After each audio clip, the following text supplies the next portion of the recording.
small satellites have the opportunity to materially change the quality of life for billions of people on Earth. And by lowering the bar of cost and technical complexity to bringing those services to the average individual on the planet, I don't think that there is enough hype about SMALLSATs. I think that are incredible things that will be done with the data that's generated from space and with the perspectives that we can gain and the knowledge that we can gain. I think there's great benefit to be had for all, and I think it's a really exciting time.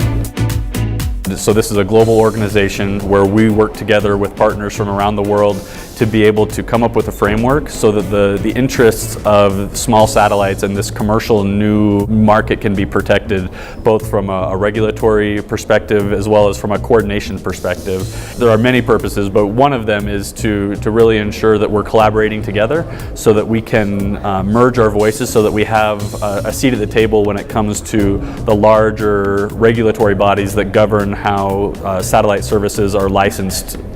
whether through the ITU in an international forum or within each of the constituent countries where those license activities take place. And we really see ourselves as a resource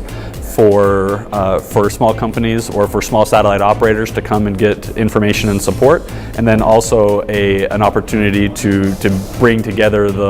a critical mass of perspectives so that we can actually have meaningful change in those regulatory bodies. We're hoping that through the groups like the CSSMA, where people have questions about how do we get licensed, and I think it is really important for the satellite industry to be able to demonstrate to the regulators that we can be responsible actors and that we can manage ourselves so that we don't have to necessarily burden the industry with strong regulation.